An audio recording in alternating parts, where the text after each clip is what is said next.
जो हमारे उच्च वर्गीय लोग हैं या उच्च मध्यम वर्गीय लोग हैं वो इस तरह की सुविधाओं को अवेल कर सकते हैं, और जो गरीब लोग हैं शायद उनमें और भी ज़्यादा इतने मरीज़ होंगे जिनको पैलिएटिव केयर की ज़रूरत होगी, वहाँ के लिए क्या हमारे पास कोई ऐसा सुविधा है?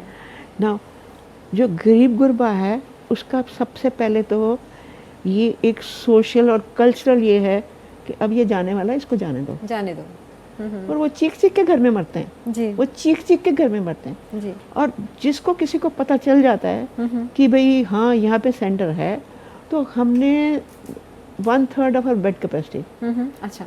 वो जैसे मैंने आपको बताया कि 14 बेड जो हैं मेरे खाली सिर्फ पैलिएटिव केयर के लिए, 4 बेड के 8, 2 कमरे, 3 बेड के 2, वो 3 वाले हम आइसोलेशन वालों को डाल देते हैं, क्योंकि अगर इनको इन्फेक्शन किसी को हो गई है, मेरे को इन्फेक्शन है, मैं 4 वाले में डाल दूंगी तो मैं भी आपको भी इन्फेक्ट करूंगी, तो वो 3 वाले में मैं उसको रख लेती हूँ।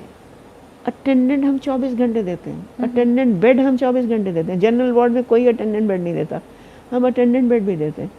खाना जो जिस किस्म का उसकी ज़रूरत है वो खाना हम देते हैं, वो जब रिलीफ उसको मिल जाता है फिर हम घर छोड़ देते हैं, चौक चले जाते हैं। तो आपने अपने सेंटर में है कुछ बेड जो है वो गरीब लोगों के लिए असाइन किए हुए हैं। हाँ। ज़रूरत ये है कि उन तक ये बात अवेयरनेस पहुंचे कि ये अवेलेबल है, आने शुरू हो गए हैं लेकिन इतने नहीं आ रहे अभी। जी जी जी आने शुरू हो गए हैं मगर इतने अभी नहीं आ। और वैसे जो एक जनरली जो एक पैलिएटिव केयर है वो पर डे कितनी कॉस्ट करती होगी? ऐसा है कि हमारा रूम रेंट जो है, जो सिंगल रूम का रूम रेंट है जी, वो वहाँ पे हमारा है 18,000। अच्छा, नारायणा में पर डे। हाँ, यहाँ पे है 6,000। अच्छा जी, ठीक है।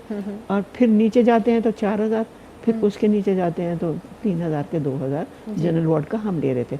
अब जनरल वार्ड में भी ऐसे लोग कुछ आते हैं, हमारा भी जो क्राइटेरिया ना कि किसको मुफ्त देनी है, वो क्राइटेरिया रिव्यू करके हम देख लेते हैं, जो पे करके जनरल वार्ड का खर्चा देना चाहता है वो दे दे, और जो नहीं देना चाहता वो ना दे। फॉर एग्जांपल कि टीपीए वाले बंदे हैं, टीपीए 8-10 हैं, उसके ऊपर हमने लिया हुआ टीपीए लिया हुआ, तो टीपीए वाले को जिसको पैसा मिलना है, लेकिन उसको जनरल वार्ड का ही पैसा मिलना है, तो वो टीपीए वाला देगा जी, और जो नहीं है तो वो दूसरा देगा। तो क्या बीमा कंपनियों ने शामिल कर लिया है पैलिएटिव केयर को अभी, या अभी भी बीमा कंपनियों ने नहीं करा, नहीं किया है? ये टीपीए जो है ना, टीपीए ने जी करा, जी, third party insurance. Okay okay. और अभी तक बीमा कंपनियों ने इसको नहीं अपने अंदर शामिल किया है, और उन्हें पता है कि अगर ये लंबा खिंच गया तो फिर उनके पैसे बहुत ज़्यादा आप खर्च होने वाले सोचो कि सेक्रेटरी हेल्थ, जी finance minister, insurance finance minister के पास, जी जी, फाइनेंस मिनिस्टर के पास गई, वो सुन के इतना खुश हुआ, इतना खुश हुआ कि हम ये करना चाहते हैं, हाँ कराएंगे, हाँ कराएंगे, कराएंगे, कुछ नहीं। लेकिन वो प्राइवेट सेक्टर के हाथ में है मोस्टली, जो इंश्योरेंस चीज़ें हैं, इसीलिए शायद ये चीज़ें अभी काम नहीं कर पा रही हैं कि बीमा वाले लोग इसको अपने उसमें इंक्लूड कर सकें। बेटा वहाँ पे तो प्राइवेट जो कैंसर हॉस्पिटल है, हाँ। वहाँ पे तो कोई कंपनी है ही नहीं ना जिसके पैनल के हम नहीं, जी, वहाँ पे तो है, लेकिन पैलिएटिव केयर के नहीं। तो आपको नहीं लगता कि जैसे कि पैलिएटिव केयर आपने, जैसे आप अपने हॉस्पिटल में आपने खोला, आपने कहा साउथ में बहुत ज़्यादा है, तो हर किसी हॉस्पिटल में ये एक यूनिट होनी चाहिए palliative coming to care? That, हमारा जो था पैलिएटिव केयर वो नॉर्थ इंडिया का पहला, हम इसको बोलते हैं कॉम्प्रिहेंसिव। कॉम्प्रिहेंसिव का मतलब है सब कुछ है उसके अंदर, ये नहीं है कि खाली ये है नहीं। तो कॉम्प्रिहेंसिव, इकलौता डेडिकेटेड जी, पैलिएटिव केयर सेंटर है जिसके अंदर ये होता है, ये होता है, ये होता है, ये होता है। तो नॉर्थ इंडिया में अभी ये अपने आप का पहला ही है, था, पहला एक ही है, और अभी और भी हैं, खुल रहे हैं, आ रही है।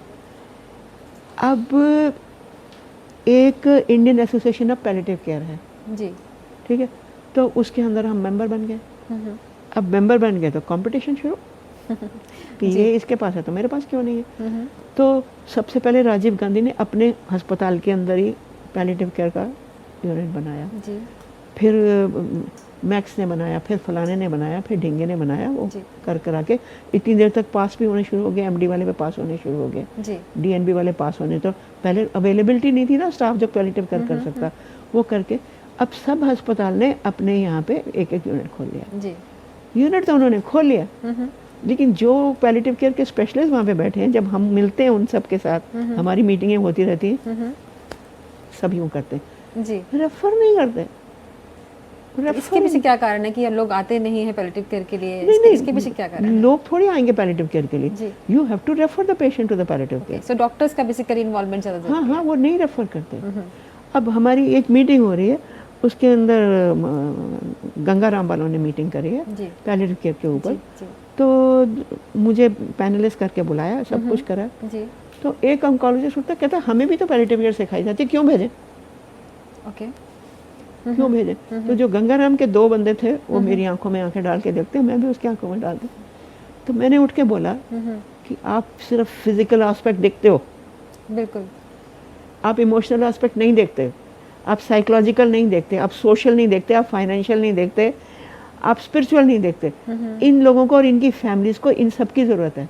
Not only that, we have to prepare the relatives for bereavement also. जो पेशेंट बिल्कुल लग रहा है कि अब जाएगा, तो पहले से उनको भी प्रिपेयर करना पड़ता है। तुम ये सब करते हो, ये हमारा काम थोड़ी है। तो मैंने तभी तो कहा पैलिएटिव केयर का काम है। जी तो मैंने कहा ये आपका काम नहीं है, जी आप हमें ट्रांसफ़र मत करो, एक कॉल तो दे दो कि आके देख जाओ पेशेंट को। जी जी जी तो ये लड़ाई हो गई मेरी वहाँ पे।